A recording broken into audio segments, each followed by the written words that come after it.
Hello viewers, আসসালামু আলাইকুম। শিক্ষা উপহারে আপনাদেরকে স্বাগতম। আজকে আমরা জানবো ভাজক সংখ্যা কিভাবে নির্ণয় করতে হয়। পরীক্ষার প্রশ্নে বিভিন্ন সময় এসে থাকে ভাজক সংখ্যা কয়টি, ভাজক সংখ্যা নির্ণয় করো। তখন আমরা কিন্তু ঘাবড়িয়ে যাই, এটা করতে পারি না। দেখেন ৩৬ সংখ্যাটির মোট কতগুলো ভাজক সংখ্যা রয়েছে। জাস্ট একটা টেকনিকের মাধ্যমে আমরা এটা বের করতে পারবো। কিভাবে বের করব খেয়াল করেন। ৩৬ সংখ্যাটার মোট কতগুলো ভাজক আছে, আমরা জাস্ট এই ৩৬ কে প্রথমে লসাগু করে ফেলবো। ৩৬ কে লসাগু করলে কত হবে, প্রথমে যদি আমি 2 দিয়ে দেই 18 দুগুণে 36, আবার যদি 2 দিয়ে দেই 9 দুগুণে 18, আবার যদি 3 দিয়ে দেই 3 তিরিখে 9। এখন একটা জিনিস খেয়াল করেন তো, এখানে 2 আছে কয়টা, এখানে আছে একটা, এখানে আছে একটা, দুইটা।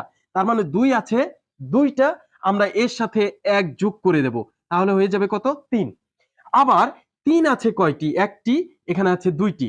তার মানে 3 আছে দুইটি, এর সাথে আমরা 1 যোগ করে দেব। মানে যে যে কয়টা সংখ্যা থাকবে ওর সাথে 1 যোগ করে দিতে হবে। 2 আছে দুইটি, এজন্য 2 এর সাথে 1 যোগ করে দিয়েছি, 3 হয়ে গেছে। আবার 3 আছে দুইটি, এর সাথে 1 যোগ করে দিবেন, হয়ে যাবে 3টি। এই 3 আর 3 আমি যদি মাল্টিপ্লাই করে দেই, গুণন করে দেই, 3 তিরিখে হবে 9টি। তার মানে আমার সঠিক অ্যান্সার হচ্ছে এই 9টি। এভাবে কিন্তু আপনারা ভাজক সংখ্যা নির্ণয় করতে পারেন। তো আমার মনে হয় এই নিয়মে যতগুলো ভাজক সংখ্যায় আসুক না কেন আপনারা পারবেন। আমার মনে হয় আজকে ক্লাসটা আপনার কাছে ভালো লেগেছে। যদি ভালো লেগে থাকে অবশ্যই একটা লাইক, কমেন্ট এবং সাবস্ক্রাইব করতে ভুলবেন না। ধন্যবাদ।